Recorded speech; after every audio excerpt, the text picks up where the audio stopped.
And launching on September 9th, we have Boardquest Tales of Liria, and this will be offering both a board game as well as a digital video game. Each player is going to be controlling their own faction, which each has its own unique playstyle and deck of action cards associated with it, but each faction is also going to have its own hero, and you're going to be playing as this hero, and as you level up that hero and upgrade them, you'll be able to unlock new and stronger cards from your deck. There's a couple different ways that you can win the game. You can either eliminate all of your enemy heroes, or instead you can control a certain amount of forts. On a player's turn, they're going to be drawing a new card from their deck and adding it to their hand, and they're also going to be gaining gold, but then also spending gold depending on how many recruited units they currently have. They'll then be able to perform any number of actions like recruiting a unit, upgrading a unit, selling an item, buying an item, discarding a skill card, activating an ability, or moving or attacking an enemy in range. And there's a couple different enemies you can fight in this game. There's monsters that you can find out on the board, and if you're able to defeat them, you might get different stat upgrades or special effects,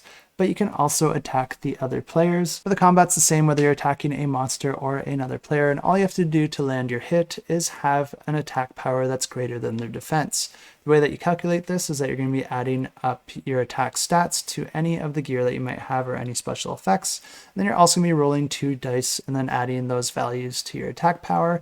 And then if your attack is larger than the defense, then you're going to be inflicting a certain amount of damage. This is great if you want to try and win the game by eliminating your enemies, but like I said, you can also conquer forts. And in order to control a fort, all you have to do is move onto a space that has a neutral fort, and then that fort will become yours. But the interesting thing about controlling a fort is that the unit that you use to claim that fort can no longer move, attack, cast any skill cards, or use any active abilities, but they do get a +2 to their defense, so they do have a little bit extra defense when it comes to defending